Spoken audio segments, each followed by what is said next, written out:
Hello friends, welcome everyone. Thank you for joining us this week to another lecture with your group Gnosis Arizona. And we continue with the magic of the runes. Today we're going to cover the runes TYR and Bar. And as we start with the rune TYR, I would like to share with you a little about the origins of the rune TYR. There is a peculiar character of name Fenrir or Fenrir. It is a wolf. And the Fenrir wolf is a child of the god Loki and the giantess Angerboda. Loki means lock or trap. Angerboda means anxiety or distress. So these two dark entities in the Norse mythology, they come together and they bear this offspring that is a gigantic wolf. Now Fenrir or Fenrir means marsh. So Fenrir wolf means the wolf of the marsh. And knowing that the wolf is a predator, it indicates that this is a predator that comes from a very dangerous place, that it lurks in darkness, in places that can trap you. Evidently, the Fenrir wolf is a representation of the ego. Loki and Angerboda bear this offspring with the purpose of allowing it to grow so large that it would eventually break free and devour the gods. So the Nordic gods came together and they decided to bind Fenrir. But the problem that they had was that Fenrir was so massive. It was so big that there were no chains that could actually hold them. So the gods invoked the help of the elementals of nature. And they invoked the dwarves. And the dwarves, these dwarves that are the gnomes and pygmies of the earth, they, as alchemists, prepared a chain that was made of 6 specific elements. These elements were the sound of a cat's footsteps, the beard of a woman, the roots of a mountain, the breath of a fish, the tendons of a bear, and the saliva of a bird. They put together this chain, but to be able to set the chain in the wolf Fenrir, the gods knew that they had to trick him. So they said, let's go ahead and let's play a game of strength.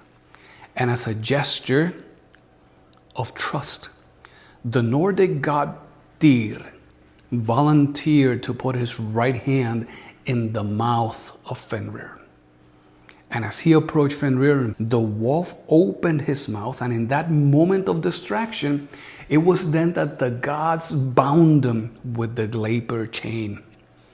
And as the wolf saw himself chained, at that moment he closed his jaws, he snapped out, and he severed the hand of TYR. And TYR lost his hand.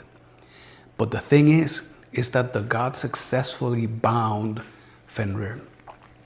And the legend says that he will remain bound until Ragnarok, which is the day of the twilight of the gods, when he will eventually break free to do his part in the destruction of the world. Now, this Nordic god, TYR, is the god of war.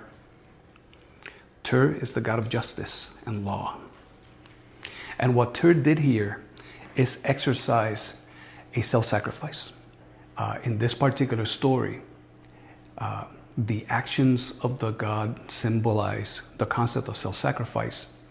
And as the god of war and justice, his commitment to the works in the realm of creation, which in the Tree of Life is known as the realm of Bria. We see the symbolic representation of the involvement of the gods to preserve creation and enable creation to become fruitful. And that creation is the creation of the work of the innermost within each and every one of us.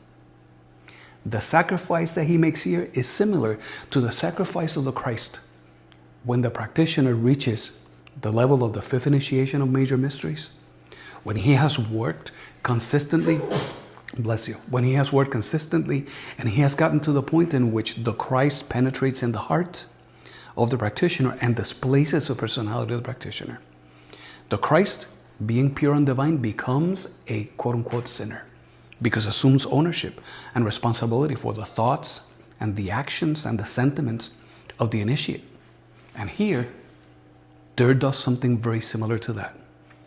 And he does that by allowing himself to be mutilated by Fenrir, who is a force of darkness. Now, perceive in that story the concept of justice as the personification of the God, the concept of mercy as a sacrifice, self-sacrifice for the purpose of creation. And let me share with you the story of Samael. In this particular story, Samael shares with us an experience as he was heading to a temple of Jinn science.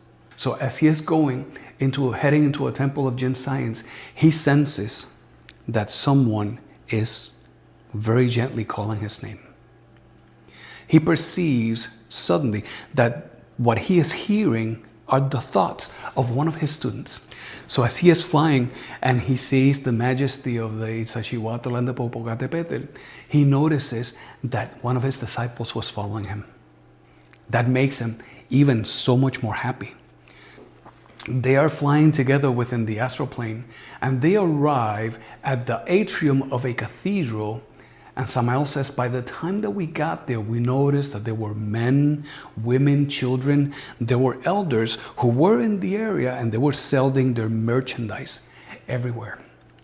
And he says that he noticed that there was an elder of indescribable age, and he was meditating, sitting as an Oriental yogi under an aged tower.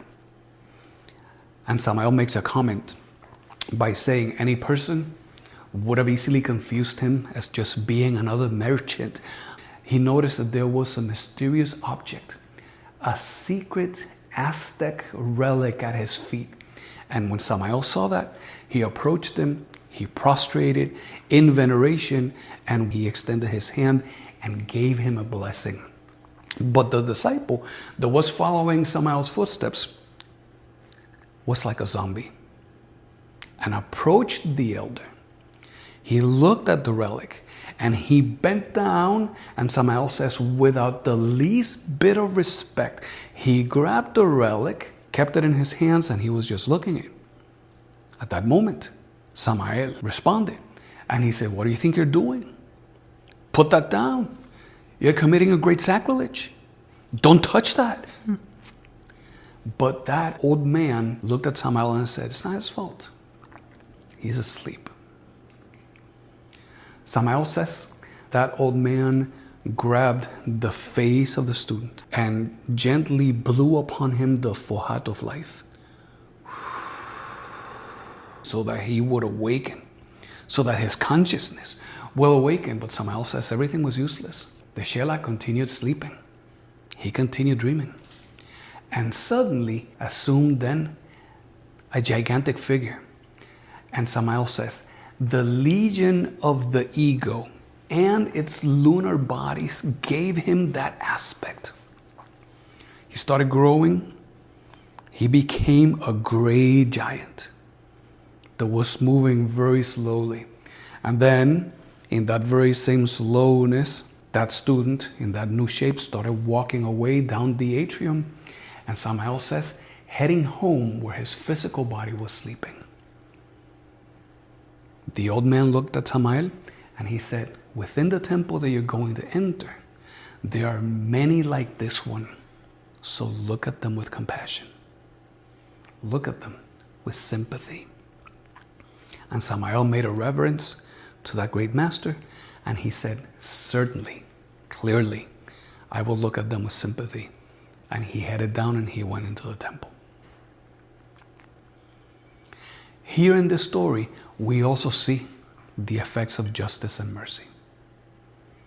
Samael presents in that story, in a very symbolic way, the principle of polarity that shows on one extreme a great master, a master of perfection, and on the other extreme, one of us. Between those great masters and us, there are many degrees, many different degrees of the level of being. And what is important for us to recognize is that at those many different levels of being, from where we are to where those great masters manifest, there are different laws that apply to us. And on those different laws, one of those laws is the law of recurrence, the law of reincarnation. And that is what the Rune TYR talks about. The Rune TYR is associated with the activity of the Divine Trinity. And it is associated with the activity of the Divine Trinity because the Rune TYR looks like a cross. Let me show you here on the screen where you will be able to find the Rune TYR if you ever came across a manuscript that has these runes.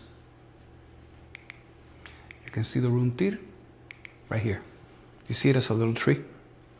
It is like a cross. This Rune TYR is a rune of reincarnation. The force that it brings forth is triumph over life. And the god TYR that we saw in this story earlier, being a god of law, of justice, and self-sacrifice, what this shows us is that the Rune TYR and the forces of the Rune TYR are the forces of that divine cosmic justice that gives everyone exactly what they deserve. In that story that Samael shared, Samael says, these creatures, these lunar creatures that manifest this way in the astral plane, that shapeshift into these giants that are like zombies, he says, there is no reincarnation for this. There can't be. There is only the law of return. There is only sending that legion of the ego once again into a new womb so that that consciousness can have the opportunity to awaken. Reincarnation is only for the awakened masters. Reincarnation is not something that is for us. People think reincarnation because it means to become flesh again. And so when we come back and we assume this body of flesh, they say, oh, are reincarnated. But no. Reincarnation is a process that is voluntary. The masters decide when and where and in which conditions they will be able to reincarnate. Which zodiac, which family, which place, so that they can use those forces to back them and give them strength for the work that they need to do. So this is what the Rune TYR speaks to us. Everyone gets exactly what they deserve. This is a rune of triumph over life. Dr. Arnold Krumheller, which is Master Wiracocha, he says, the Rune TYR has an astrological correspondence with the constellation of Pisces, because Pisces is a constellation of water. This is important. We're going to use this later. TYR, he says, represents the Trinity, and it is formed by 3 arms. It is a triad, a 3 in movement. He says, when we sing the mantra of the Rune TYR, the letter T strikes the personality. Now, Samael takes the teaching of Krumheller and he expands on it. And he says, it is not the personality, it is the consciousness. So it strikes the personality. The letter I stimulates the blood, and the letter R stimulates the circulation throughout the body. And he says, when you sing the mantra TYR, chant it 7 times.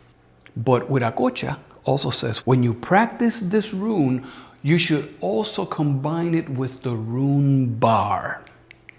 Now, how do we bring this together? In the story of the wolf Fenrir and the sacrifice that the god TYR make, we see self-sacrifice, we see justice, and we see mercy, the same as in the story of Samael. When we are then working with the Rune TYR, we want to make use of those forces of divine mercy and of divine justice so that we can help awaken the consciousness. And Samael says, the impact of the Tao, of the letter T, strikes the consciousness, promoting the awakening. The letter I works with the blood, which is the same that Wiracocha says. But Samael says it works with the blood because the blood is a vehicle of the essence. It is in the blood that the consciousness moves. It is in the blood that we carry that sacred substance, the Askoken, that we release when we eliminate the ego. And the letter R intensifies the circulation of the blood, stimulating even more the awakening of the consciousness. So when we are singing this and when we are chanting this, the way that we do it is that we will bring our hands up, and Samael says we will cup our hands like shells.